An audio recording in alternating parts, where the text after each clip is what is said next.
introduce yourself to the camera.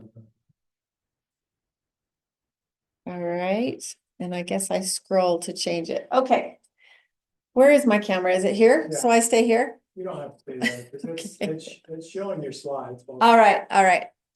My name is Susan Tuckett, and I am a family history lover.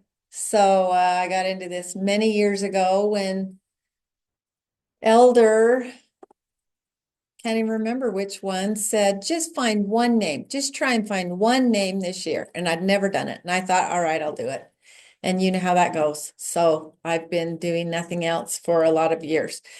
So then I've been in this ward and in the stake, had a terrific experience in the stake.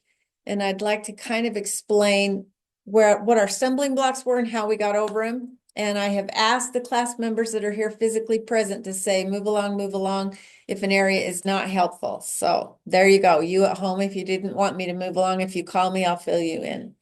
So the greatest stumbling blocks, I would call them, that I got was, it's hard. You've heard that one. It's boring. I hear that one the most. Mine's finished. My aunt did it all. I've heard that one a lot. I don't have time.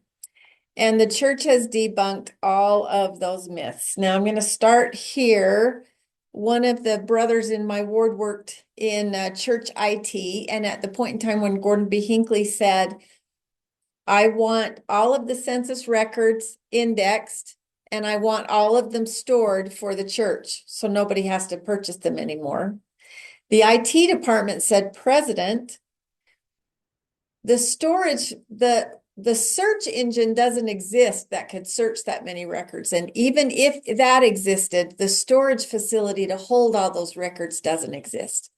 And President Hinckley said, why would the Lord give us either of those if we haven't pushed at the door needing it? So the IT department went ahead, and that little story kind of changed my life, pushed me forward. So this is from the Priesthood Leadership Directive for Temple and Family History Work 2016. If you Google it that way, you'll find it. But what it did was tried to get a stake to turn the key, is what my stake president in the end said, by having them discover and experience their own work of salvation so that they could testify and magnify their callings and provide the organization.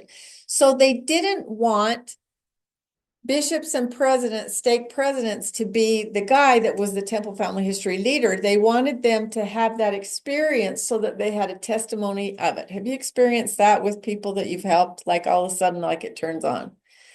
So I took, and this is what I'm trying to teach you through this example. If you will use somebody's ordinances ready and just have them run ordinances ready and then put them on pause, take the ID number that they get randomly and take it home and research who that person is, and then come back and explain to who that person is, so that when they go to the temple, they're taking a person and not a name. So in order to try and get that home, I took the 3 stake presidency members, and I didn't have their names assigned to these. I just said, which one do you think is your ancestor? And of course, none of them had an idea. This guy was a 16-year-old who lied and went to World War II early. This one was a state senator from the state of Illinois for about 20 years.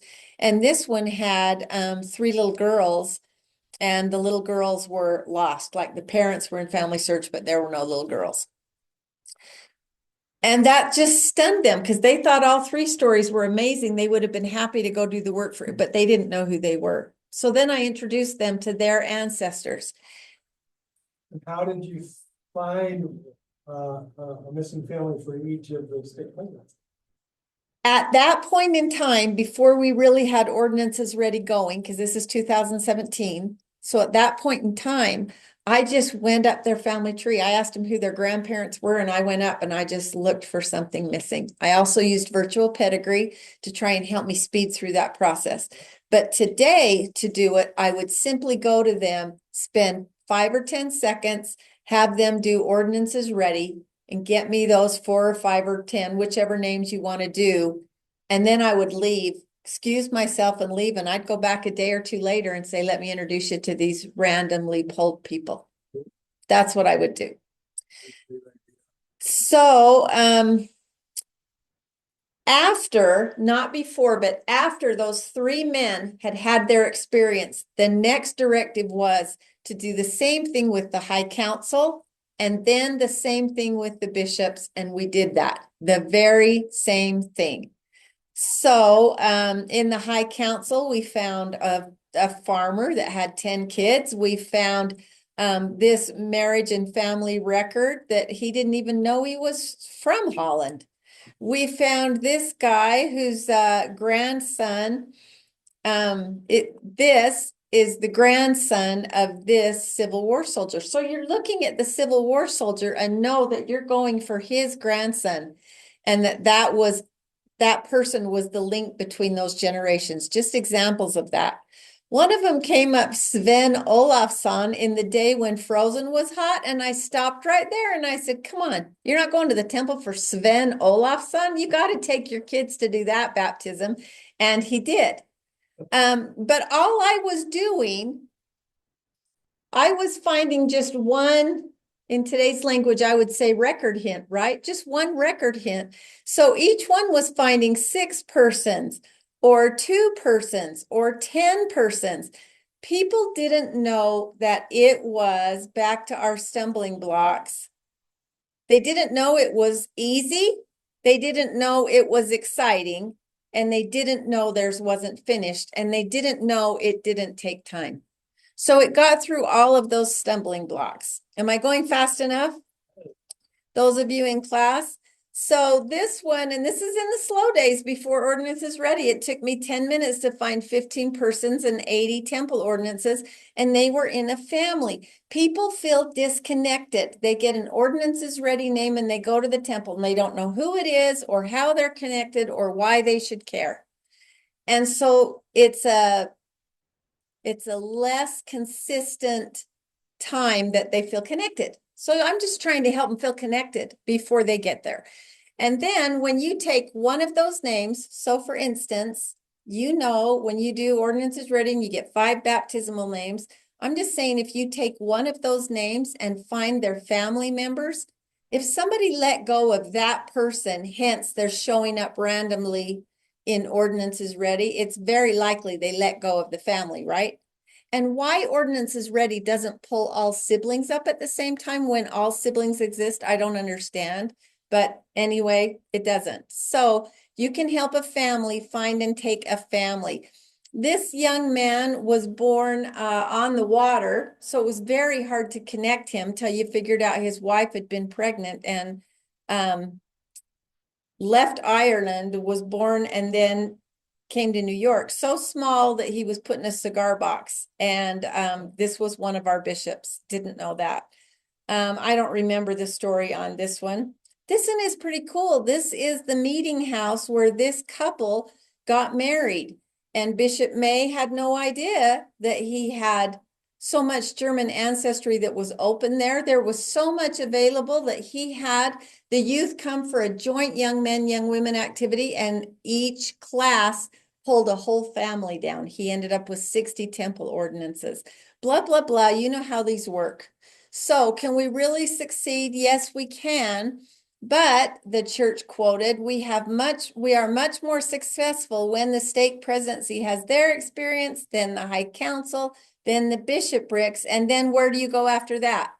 To their counselors, and then to the ward council. So you can seek out new members. You can entice them into family history. No guilt. No, you have to do this. Once you figure out you're going for a guy that was born and placed in a cigar box because that's how little he was. You know what I mean? You just something. Talk, when you go visit a member, talk about the member's family history, not yours. They don't. My sister told me when she was training me, nobody cares about your family history stories. Nobody cares. They care immensely about their own. So seeking out the dead, I think, is a real clue. So, oh, this was one family that called and said, yeah, sure, why don't you come over and try and help us. They wanted a family night kind of an experience. And so we did that and we added these census records and I was the consultant. So I peeked before. I'm not going to go over there and stumble and say, well, is there anything here to find? I'm going to look before I go over. I'm going to prep and then let them add and experience it. The funny thing was they had a little girl and she did not want to participate in family history. I mean, I took treats and all of that. And she just sat in the corner and moped. And they tried to move along. Well, the family that they added that night, the whole family with this number of people had been found, but we discovered one little girl that had never been added to the family. And I just thought, are you kidding me? Is the spirit like saying to that little girl, go mope in the corner so that this experience is real to this family? Things like that happened like all the time. So what can youth leaders do? And this one is for an adult too. Allot a Sunday school lesson or a class activity to family history. Invite the stake or ward consultant to bring these hints for every member in the class so that they know what they're looking at. And then just so are you trying to, we just did a tree from the stake presidency clear down to like every youth class and Sunday school class and members in the stake. And through that experience, they just turned on to it. They just really turned on. One of the bishops found this guy that he was related to. And if you've ever seen a film where the Confederate soldiers, or anyway, there's just a couple of Confederate soldiers that come and meet the Union Army and give up, what do we call it? Surrender, officially surrender. He's one of those guys on that horse surrendering. It was just amazing. This high councilman found out that he had generations of sea captains in this Maine town, and one of them had turned pirate. So he went to the temple for this pirate, repentant pirate, I'm sure. This is an actual picture of this young woman's ancestor who was a police officer. I mean, that's just cool for her to know what a police officer looked like at that time and who she was trying to help get to the temple. What can an elders quorum do? They can notify the ward history consultant when missionaries are prepping to leave or go to the temple so that someone can get help them have that experience. In this same training, they shared a story about a mission president. I believe he was in Peru. Again, you'll find it if you want to go Google that training. And this mission president in Peru had a unique challenge. They changed the mission age of sisters. So all of a sudden he's flooded with like 150 sisters and he doesn't know how to keep them safe. So safety was the concern he started with and he took it to the Lord. What can I do? And his answer for that mission at that point in time was get him busy helping these new converts with family history work. So they did that. In the couple of years that followed while he served as president, he learned that they retained 80% of converts that went to the temple with a family name that they had found within a year. He tried to get them to go within a month. The average rule of thumb is 20%. So in that mission, they went from a 20% retention rate to an 80% retention rate. So he then was onto it for something more than safety. At this point in time, the church established a 6-week plan so that return missionaries coming home, instead of falling off the bandwagon because they didn't have that schedule and structure and those experiences anymore, a temple family history consultant was supposed to take hold of them within 6 weeks of them returning home and let them have a personal family history experience to keep them bolted to the gospel. What can primary presidents do? Notify the stake or ward consultant each time a boy or girl is turning 12. This is old, isn't it? 11. So they have their own names to take to the temple on their first trip. Another primary president in our ward figured out, hey, when we're preparing a 7-year-old for baptism, why don't we have that family help the 7-year-old prepare somebody on the other side of the veil for baptism? So they had a baptism buddy. So 2 different things this ward did as a primary president. So As you well know, because you're terrific researchers, there are so many, lots and lots and lots of Heavenly Father's children that do not have direct descendants looking for them. They're lacking children, childless couples, single adults, those without members of the church to go in after them. So they're those with descendants that are members, but they're not doing their family history. So there's all kinds of ways why any person we can get to go up, over, and down in research is critical. Now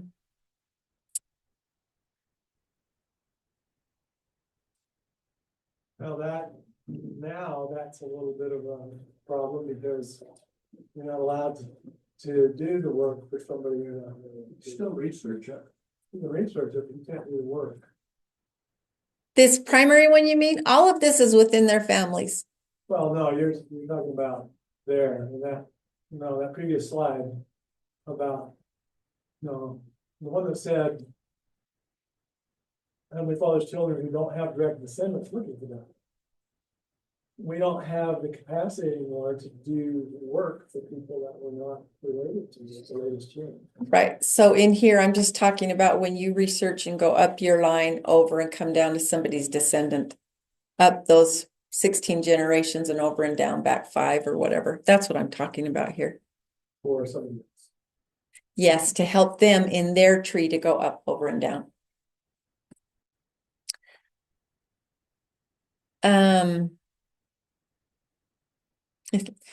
This one was awesome. I just researched this great-great-grandpa's name, and the computer goes crazy because this man owned the Joseph Smith farmhouse and farm for about 6 years after the Smiths went. So the computer just went crazy because the church knows everyone that's owned that home, and there's a little baby still in that Palmyra cemetery that is one of his grandchildren. And I said to this family, you know what? You're the family. I am not going to know. I've stood at that grave. I don't know whose kid it is. But if Heavenly Father tells anybody, he's going to tell you, a family member, which child of Absalom's that baby belongs to. Anyway, just some way to get them interested. This story was, come on, what's this movie called? Help me. Yeah. The Revenge. He spends all those years in jail. Count of Monte Cristo. Count of Monte Cristo. Her ancestor had a story just like Count of Monte Cristo, where he was wrongfully jailed and all of those years, and then he came out of jail and the city figured out he was a terrific artist and he became one of the wealthy aristocrats there. It goes on and on. But I will never forget the day standing with the High Council in the High Council room, because the stake president said, and I don't think he ever would have said this if he wouldn't have had his own experience and felt the need for it. You're going to take the whole High Council time and introduce them to somebody that they can go have an experience for. And so we're talking about this man who is in Finland, and the whole room breaks down in tears. And you know what that means. You're on the right track. They know you're looking. They want the work done. And that little cemetery just opened up with connections. And that man brought his parents down and they all went and did baptisms for this family. Just changed their life. So, all right, this is... Usually Elder Nelson at Ridge Tech would give one challenge. So 2 years prior to this challenge, I think this was his third, it was take one name to the temple. The same one Elder Irene, just thought of who it was, had gotten me with. Just take one name to the temple. The next year it was take one and teach one other person to take one. The next year it was set a goal to prepare as many names for the temple as ordinances you want to perform. And that ante keeps getting upped, I guess, each year. Think how easy that is now. And that wasn't very many years ago. Take one name. It was so hard to do at that point in time. So you researchers that spend all of this time, and you're so good at what you do. I should step back over here. This is the February 2024 Liahona. And I saved it because it says this is how we do family history. And it is ordinances ready. I'm just kind of scanning it on the camera. And it's just teaching members, push one button, push the second button, push the third button, and this is how you do it. So we're doing a lot of that. The numbers in my stake are up currently from where they were at that magical time when people were feeling it so much. People know how to push 1, 2, and 3. The problem that I feel like we're having is they're not feeling it. Like they're not feeling it. So I think then a Temple family history consultant is critical, absolutely critical to help introduce them to who that person is. They can push those 3 buttons, but who is this person and why do I feel for them? It's uncanny how I would find a lost twin for a man that had lost his twin at a young age. Things like that, or the little girl crying in the corner, like I told you about, things that they felt after. And that was just amazing. So The stories that you found, were they in memories? No. How did you find the stories? no, I went up to an open line. So like I say, today I would do ordinances ready. Back then I went up and found an opening where it looked like, well, they don't have all of their children. So I just looked for census records, looked to see what might be missing and introduced them to somebody that was missing in their family. I mean, the stories about the guy who was a pirate, Noah. Oh, How do you find the stories? okay. Okay, sometimes you get lucky, and the pirates example was after I do all of the record hints and all of the ancestry, then I would just Google the name and see if somebody out there had something else that we hadn't got a hold of yet. And there was a book somebody had put together about the seafaring captains of this town in Maine, Seaport, Maine. And it had all of his ancestors in there. And then, of course, they're living in the same town. So these two marry these two, you know what I mean? And it goes on forever. So I actually purchased this $5 book and gave it to him. It said, this will keep you busy for a couple of years. So sometimes you get lucky with that. But it's more likely that you don't get lucky, right? And so then I would try and figure it out. Like, boy, the baby girl is missing. Let's make a deal of that. Does this family have a baby girl? Right? Like, what do I know about it? Just from census records. 3 of these 6 children died, or 10 of these children from the 1800s did not die. They all lived to adulthood. Something that was unique. At the very least, and these are some examples, I would at least print the gravestone or a census record, something that was there, or how far it was from a main attraction, or the church where they were, something. Very creative. Something that made it come alive, because you know from one record you have a place, and if it's Payson, Utah, and they were born in 1880, you can Google picture of Payson, Utah, 1880, Yeah. and get as close as it was, or no, and so something like that. It's awesome. So I really wish, now this is my example from this Temple Family History meeting I went to last week that one of our wards was doing. The top one is, I made it kind of like a blank agenda. So just flip, well, no, just say where it is first. So it was a real agenda, and it had a prayer, number 1. Number 2, a welcome to any new committee members or representatives that were there. Number 3, Temple Family History member was pre-assigned at that meeting to share some personal experience or inspirational message from a video or something like that. It could be something you found online. It could be an experience you had in the temple that week. If I had that assignment today, I would share what I learned from a sister 3 days ago, which was she was working in the temple. A little 75-year-old about came in and she looked at, and she needed a temple name, and it was Korean. And this temple worker thought, crap, I'm gonna hand a Korean name to, you know, what am I? So her first instinct was, dig back behind the pile and get her an English name. And she thought she would do that, and the name flipped out of her hand, and she reached down to pick it up off the floor, all of this in the new name booth. And when she picked it up, she looked at the older woman who was crying, and the temple worker started crying. And the patron said, "She's here in the booth with us."